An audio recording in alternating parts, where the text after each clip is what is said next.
برطانوی اخبار financial Times نے اپنی حالیہ رپورٹ میں امریکی صدر ڈونلڈ ٹرمپ کی ایرانی پالیسی پر کڑی تنقید کرتے ہوئے اسے غیر واضح منصوبہ قرار دے دیا ہے۔ اخبار کا کہنا ہے کہ صرف فضائی حملوں کے ذریعے رجیم چینج کی کوشش ایک خطرناک جوا ہے، کیونکہ 2003 کے عراق یا 2001 کے افغانستان ماڈل کے برعکس اس بار امریکہ کے پاس جنگ کے بعد کی کوئی ٹھوس حکمت عملی موجود نہیں ہے۔ رپورٹ کے مطابق ٹرمپ کی جانب سے پاسداران انقلاب کو ہتھیار ڈالنے کی ترغیب تو دی جا رہی ہے، لیکن اس کا کوئی عملی طریقہ کار سامنے نہیں آیا جو خلیجی ممالک کو طویل مدتی عدم استحکام کی طرف دھکیل سکتا ہے۔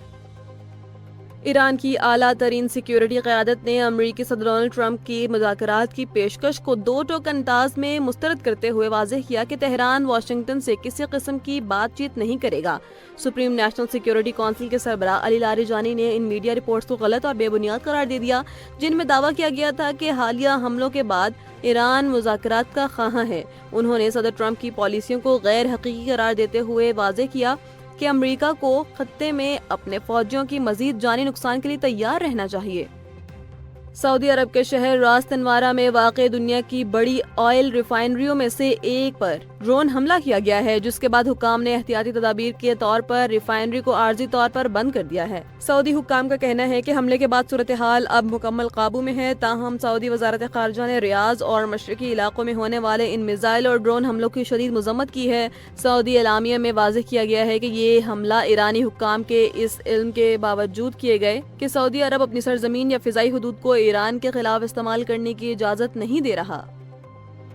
مشرق وسطی میں جاری جنگ نے اب لبنان کو بھی مکمل طور پر اپنی لپیٹ میں لے لیا ہے۔ حزب اللہ کی جانب سے شمالی اسرائیل کے شہر حیفا میں فوجی تنصیبات پر بڑے پیمانے پر راکٹ اور ڈرون حملوں کے جواب میں اسرائیل نے بیروت پر ہولناک فضائی بمباری کی ہے، جس میں 10 افراد جاں بحق ہو گئے ہیں۔ حزب اللہ نے اس کارروائی کو ایران کے سپریم لیڈر آیت اللہ خامنہ ای کی شہادت کا پہلا باضابطہ بدلہ قرار دیا ہے۔ اس تازہ لہر نے 2024 میں ہونے والے جنگ بندی کے معاہدے کو مکمل طور پر ختم کر دیا ہے اور خطہ ایک ہمہ گیر علاقائی جنگ کے دہانے پر پہنچ گیا ہے۔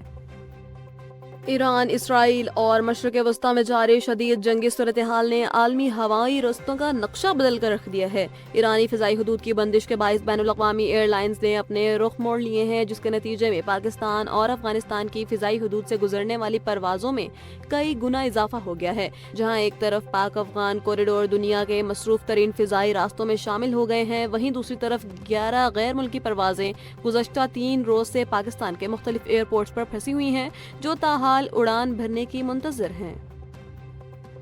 ایران کی جانب سے آبنائے ہرمز کے قریب عمان کے ساحلی علاقے میں ایک آئل ٹینکر اسکائی لائٹ پر حملے کے بعد مشرق وسطی کی صورتحال مزید سنگین ہو گئی ہے۔ عمان کے میری ٹائم سیکیورٹی سینٹر کے مطابق یہ حملہ خصب بندرگاہ کے قریب ہوا، جس میں عملے کے 4 افراد زخمی ہوئے، تاہم تمام 20 ارکان کو بحفاظت نکال لیا گیا ہے۔ عالمی تیل کی ترسیل کے لیے کلیدی اہمیت رکھنے والے اس گزرگاہ پر حملے کی عالمی منڈیوں میں تشویش کی لہر دوڑا دی ہے، خاص طور پر ایران کی اس مبینہ وارننگ کے بعد اب کسی جہاز کو یہاں سے گزرنے نہیں دیا جائے گا۔ ایران کی قومی سلامتی کے مشیر علی لاریجانی نے عرب ممالک کو ایک واضح پیغام دیتے ہوئے کہا ہے کہ ایران کا ہدف عرب ممالک نہیں ہے، لیکن اگر ان کی سرزمین پر موجود فوجی اڈے ایران کے خلاف استعمال ہوئے تو تہران بھرپور جواب دے گا۔ دوسری جانب ایرانی فوج نے دعویٰ کیا ہے کہ اب تک ہونے والی کارروائیوں میں 560 امریکی فوجی مارے جا چکے ہیں۔ ایرانی وزیر خارجہ عباس عراقچی نے بھی دو ٹوک الفاظ میں کہا کہ ایران اپنے دفاع کے لیے کسی بھی حد تک جائے گا اور عرب ممالک کو چاہیے کہ وہ تہران کے بجائے امریکہ پر جنگ بندی کے لیے دباؤ ڈالیں۔ ایران پر حالیہ امریکی اور اسرائیلی حملوں اور آبنائے ہرمز میں بڑھتی ہوئی کشیدگی کے باعث عالمی منڈی میں خام تیل کی قیمتوں میں 10% کا بڑا اضافہ ریکارڈ کیا گیا ہے، جس کے بعد قیمت $80 فی بیرل کی سطح تک پہنچ گئی ہے۔ معاشی ماہرین نے خبردار کیا ہے کہ اگر یہ بحران طول پکڑتا ہے اور تیل کی سپلائی لائن متاثر رہتی ہے تو قیمتیں $100 فی بیرل کی نفسیاتی حد بھی عبور کر سکتی ہیں۔